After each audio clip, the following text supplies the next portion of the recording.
Good evening, good evening, good evening. Kiss up to God. To God be the glory for all the wonderful works that He does. Thank you, God, for a new do-over.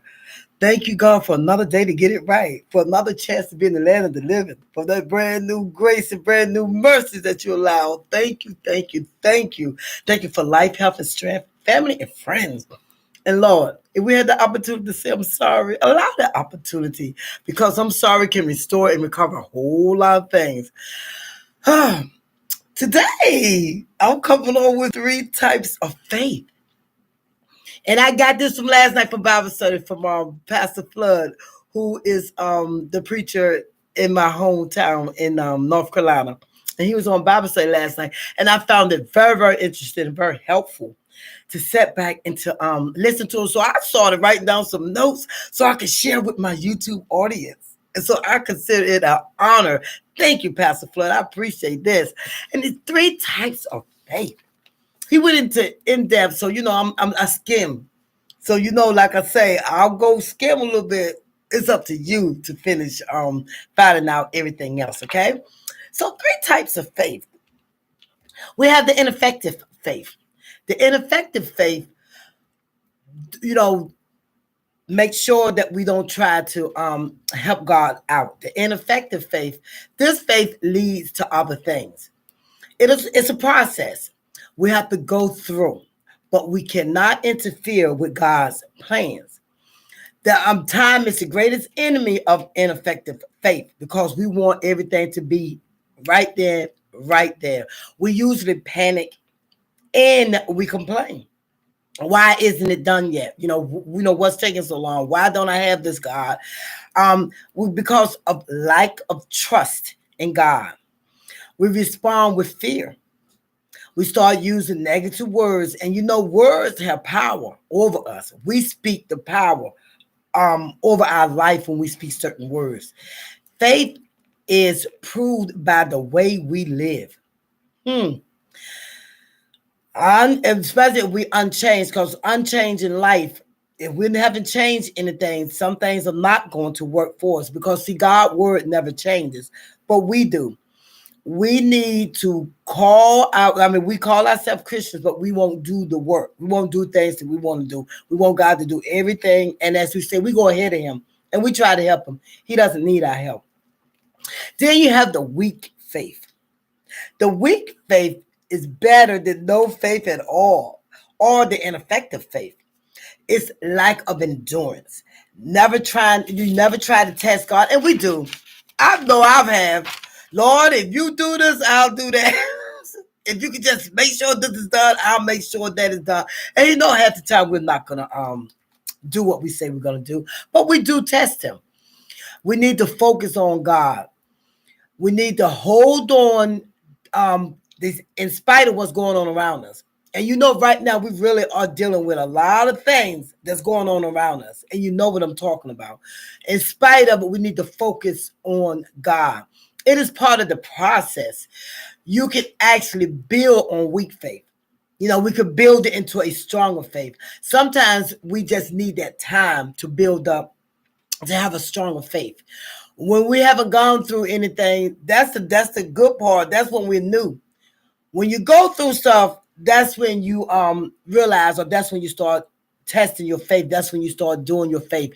And when he said this made me laugh. He said sometimes the enemy could be our friend because the enemy keeps us on our knees.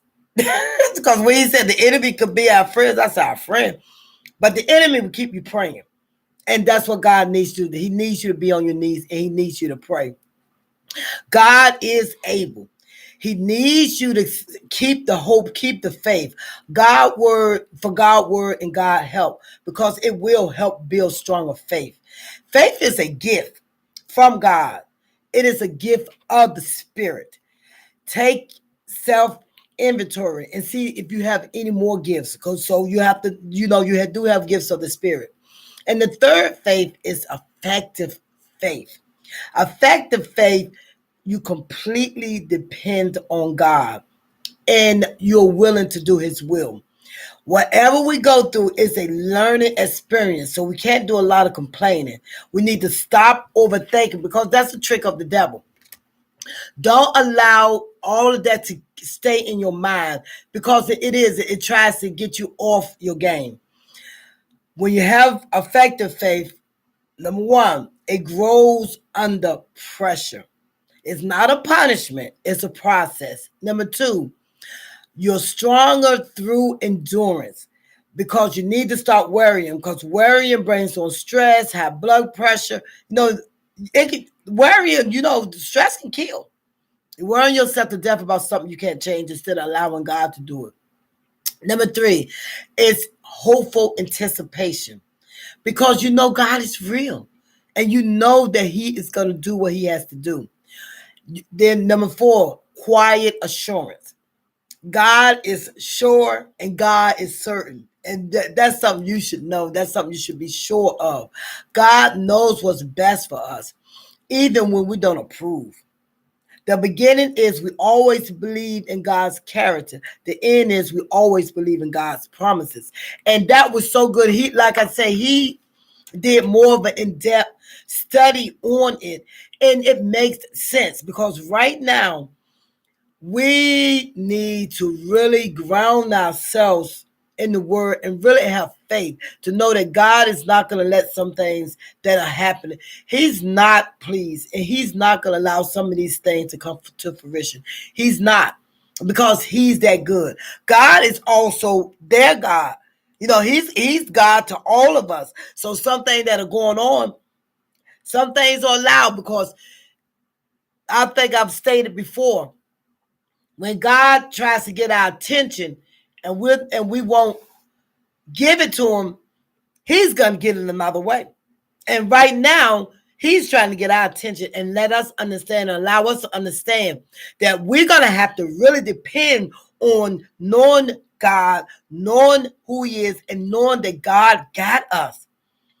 God got us. We have to start worrying and panicking and stressing on stuff that only God can handle. He's the only one that can handle this. We can't handle this on our own. We can't deal with this on our own. If we don't allow God to do what God does best, we're going to check out of here, being stressed out and worried to death. Do you think He brought us this far to leave us? Do you think He allowed this certain things to go on because He don't know, because He doesn't already have a plan? Everything that happened, it's in God's plans. We don't want to think it is, but believe me, it is. And I admit, I'm sitting up here like, I think I have that weak faith right about that, because I'm like, come on, what in the world? Why is this happening, God? It makes you like have your doubts, and it's okay to doubt a little, but get off it. Because every time I start doubting, every time I get myself all worked up and stressed out and stuff, I got to remind myself who I am and who God is in my life, in our life. He's not going to allow things to happen because He has a plan for everything. Just wait and see. Just wait. Just sit back and marinate on His goodness. Marinate on His promises. Marinate on who He is. And I'm telling you, He's going to see us through all of this stuff. So I came over because I wanted to share that with you, because I thought that was very interesting. If you think anybody needs to hear this, please share. And I appreciate you guys coming on. I appreciate your comments. I appreciate you sharing. I appreciate you subscribing to my channel, because there's so much going on there. Come over to this channel so you can smile a little bit and stop stressing out. I'm not going to stress you out. I'm just talking facts or talking crazy sometimes, but it's all good. But thank you for joining me today. I really appreciate all of you guys. Thank you so much. You guys have a blessed night. Now you hear? God bless.